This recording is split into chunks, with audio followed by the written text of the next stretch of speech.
Comment faire pour bénéficier de la promesse de Dieu? C'est une vraie question que beaucoup de gens se posent, parce qu'on entend souvent parler des promesses de Dieu. On lit ça dans la Bible, on entend ça dans les églises. Mais dans la vraie vie, on dirait que c'est pas tout le monde qui en profite. Pourtant, Dieu ne ment pas, il ne change pas. Ce qu'il dit, il le fait. Alors pourquoi certains vivent les promesses de Dieu et d'autres non?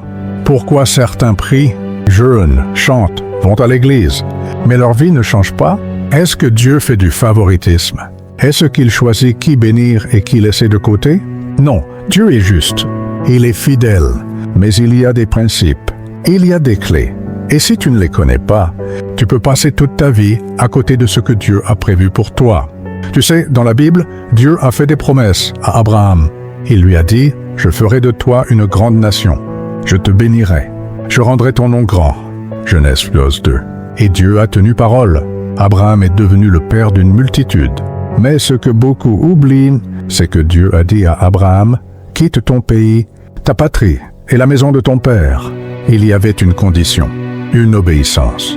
Abraham a obéi, il a quitté, il a marché par la foi. Et c'est là que la promesse a commencé à se manifester. C'est pareil pour toi. Tu veux voir la promesse de Dieu? Il faut que tu sois prêt à obéir. Même quand c'est dur, même quand tu ne comprends pas tout, même quand les gens se moquent de toi. Le problème aujourd'hui, c'est que beaucoup veulent les bénédictions sans les instructions. Ils veulent la gloire sans l'histoire. Ils veulent la récolte sans le travail. Mais Dieu ne fonctionne pas comme ça. Il a dit dans Deutéronome 28:1, « Si tu obéis à la voix de l'Éternel ton Dieu, en observant et en mettant en pratique tous ses commandements, alors toutes ces bénédictions viendront sur toi. » Tu vois, il y a un hassim, il y a une condition. Ce n'est pas automatique, ce n'est pas magique. Ce n'est pas parce que tu vas à l'église que tu vas forcément voir la promesse. Ce n'est pas parce que tu pries fort que Dieu va tout faire. Il faut que tu marches selon sa parole. Il faut que tu vives selon ses principes. Il faut que tu sois fidèle, même quand personne ne te regarde. Beaucoup de gens sont frustrés. Ils disent, « Mais Seigneur, j'ai prié, j'ai jeûné, j'ai semé. » Mais Dieu regarde le cœur. Il regarde l'obéissance, il regarde la foi. Il regarde si tu es prêt à lui faire confiance, même quand tu ne vois rien, même quand tout semble bloqué. Regarde Joseph. Dieu lui avait promis qu'il serait élevé. Mais avant d'arriver là, il est passé par la trahison, la prison, l'oubli. Pourtant, il est resté fidèle. Il n'a pas abandonné. Et un jour, la promesse s'est accomplie.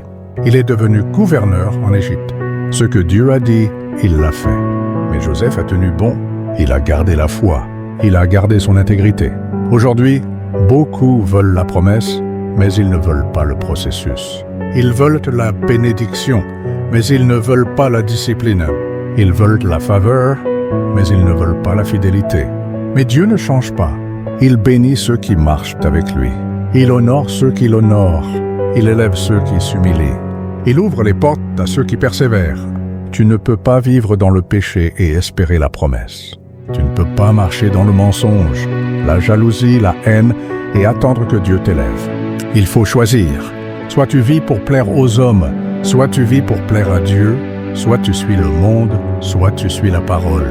Et c'est là que tout commence. Comment faire pour bénéficier de la promesse de Dieu? C'est une question qui brûle le cœur de beaucoup. Parce que quand tu regardes ta vie, tu te dis « Mais Seigneur, pourquoi moi je ne vois rien? Pourquoi les autres témoignent et moi je suis toujours là à attendre? » Tu as prié, tu as pleuré, tu as même semé, mais rien ne bouge. Et tu commences à douter. Tu te demandes si Dieu t'a oublié. Tu te demandes si tu es maudit. Tu te demandes si tu es assez bon pour mériter sa bénédiction. Mais laisse-moi te dire une chose. Dieu ne t'a pas oublié. Dieu ne t'a pas abandonné, mais il veut t'enseigner quelque chose. Il veut que tu comprennes comment ça marche. Parce que les promesses de Dieu, ce n'est pas du hasard. Ce n'est pas du loto.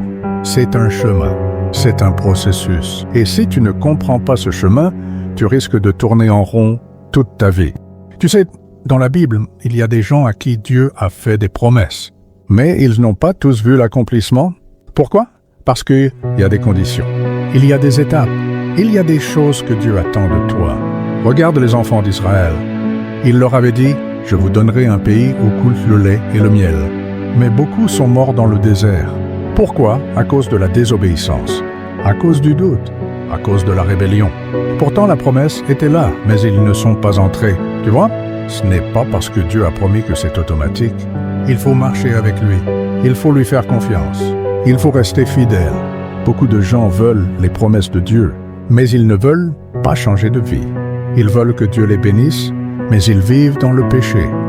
Ils veulent que Dieu les élève, mais ils refusent de pardonner. Ils veulent que Dieu les utilise, mais ils ne veulent pas se sanctifier. Mais Dieu ne peut pas bénir le désordre. Il ne peut pas mettre sa gloire là où il y a le mensonge, la haine, la jalousie, l'orgueil.